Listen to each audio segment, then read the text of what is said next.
Beep, beep, beep, beep. Droids.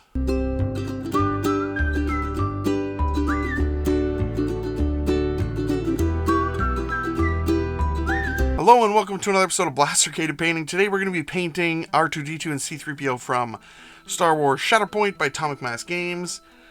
This is a quick paint. These are easy to do. Let's just do it. First thing we're going to do is give these guys a spray of white here. So we're going to take some pallid bone first, and this is just going to go all over the main body of R2-D2. I'm looking for the A New Hope sort of gritty, dirty look. He looks a little bit cleaner in Jedi. Next, we're taking some ivory here, and we're just going to dry brush that over his pallid bone that we just did. So I'm going to show you this one and the other one at the same time, but we're painting them the exact same, so you don't have to really worry about painting one different than the other, unless you want to, but in that case, I'm not showing you.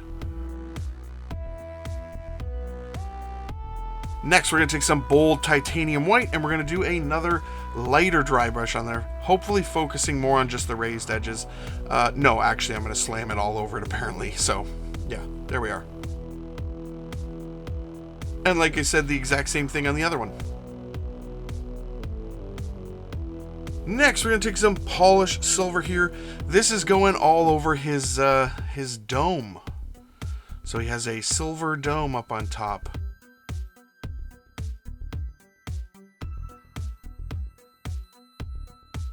The thing is until you start painting R2-D2, you don't realize how different he is. When you look at him, you're like, oh, it's all kind of the same. But as you paint him, you're like, oh, he's got a lot of different colors going on. Next, we're taking some Imperial Navy here, and these are just going to be going on all the blue parts that are on R2. So please use a reference photo. I used a bunch. I tried to find everything I could just to find out exactly what parts of him were blue. Because, like I said before, you don't kind of realize all the spots of him that are colored. So, use your reference photo, check online, Google, everything you can. Grab one of the action figures, because although their paint jobs aren't that good, they're usually in the correct places. And we're just going through with the blue, and we're just doing an even coat on there. If some of the edges have some silvering still, like you didn't get it all the way, that's okay, because he's pretty beat up and... you know, he's rough. He's been through some stuff. I believe in the series of films, they call that carbon scoring. Just so you know. Next, we'll take some Gravelord Gray, and we're going to thin that down with some speed paint medium, and that's just going all over his dome. Yeah, you could do this on the other leg of 3PO as well. I do basically the same thing later and didn't think to do it now. But yeah. Next, we're going to take some crystal blue and we're just going to go over the Imperial Navy that we did, leaving a little bit in the recesses and sort of on the edges. So this is a rough sort of paint job. We want it to look like it's chipped, there's a darker blue underneath, and underneath that is some silver as well. So it doesn't have to be perfect. It just has to be on there, like, as best as you can. Next, we're taking some Talos bronze, and this is going on these little cables that he has on his feet. We're also going to throw this on the serving tray that the R2-D2 has. R2-D2 because he's serving drinks. Get it? I don't know who came up with it, but yeah, it's ridiculous. Next, we're going to take some Horde bronze here, and that's just going to go on the cup that's on his tray. Now we're taking some glittering loot here, and yep, you guessed it. This is going over all the gold parts of 3PO. So all over his body, we're staying away from his midriff because he's wearing a belly shirt. No, because that will be a different color.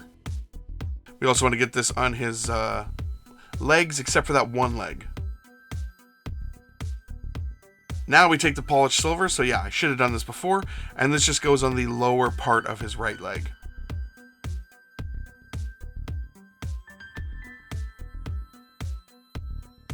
.3PO has also seen some stuff, apparently. Like being built by, evil. Like being built by evil. Next, we're taking some deep red here, and that just goes into the little spot on R2. Next, we're taking some Grim Black here, and that's just going on the lens of R2 there. So that's got silver on it, so just go around the edges. Then we're going to grab some Greedy Gold, and we're going to dry brush this all over 3PO. So we could probably save this step till after, because we're going to do a wash on him, but I just wanted to bring the gold up as much as I can. The speed paint metallics are really good, but they do tend to, I don't know, not look as shiny as like just a straight gold paint. So it's your call how you want it to look, but I wanted to add some shine to them.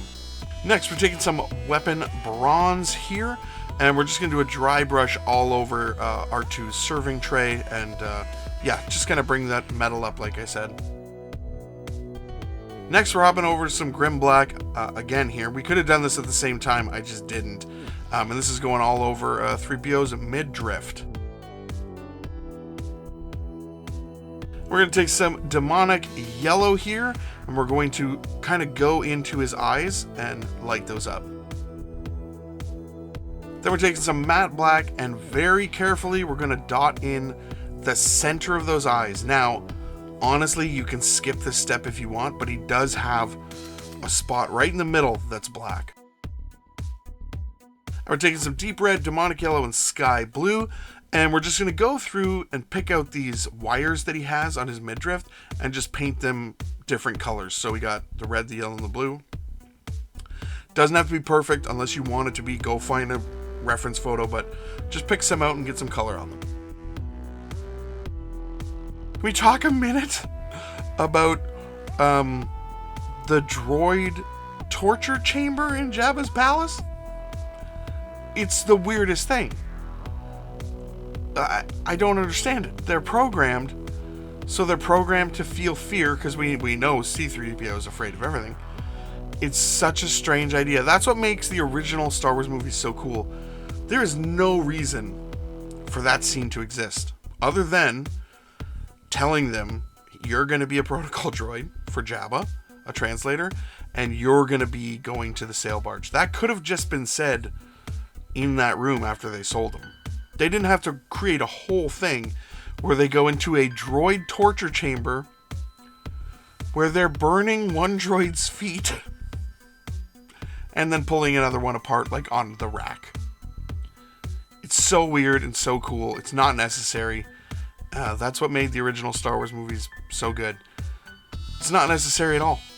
Could have been written differently. Doesn't need to happen. Droid torture chamber. Welcome. Thanks for listening to my Theodore talk. Next, we're taking some Reichland Flesh Shade here, and I'm going to use this on all of the gold on 3PO. So this is going to wash that gold down. Don't let it pool too much in the armor pieces. Or sorry, the metal pieces. Just get it into the recesses and move it around till you've got it where you want it. Next, we're going to take some Grave Lord Gray and some Speed Paint Medium. Like I said before, this is going on his leg. Once you've done that, we're going to paint the base, and these guys are done. And here they are all finished up. They look good. It's nothing special. It's just a quick, easy way to paint these guys. They've been through some stuff, so it shouldn't look perfect. 3PO turned out good. I maybe would do another dry brush of gold over top after the wash, but honestly, for what they are, they look great. Just so we're clear, I think they look great. I'm sure most people don't, because there are way better painters out there. But this is an easy way to do these guys.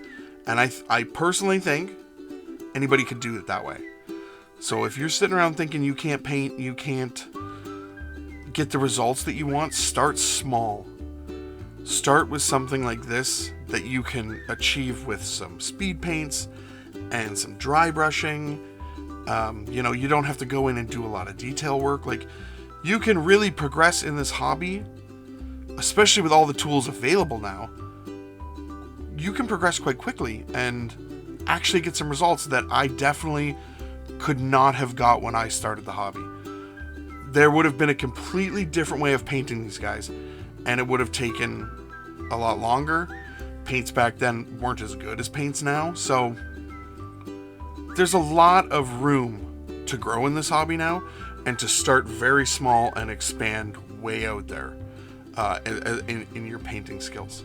Well, that was turned into a bit of a speech, so sorry for that. Did you guys pick up these guys? Like, one came with the Ewoks, and one came with the Jabba's Palace attack set. It's really cool stuff. Let me know in the comments below if you guys used any of them in your games yet. I haven't used them yet. Either way, guys, thank you so much for watching. Please like, share, comment, subscribe. You guys have a great day.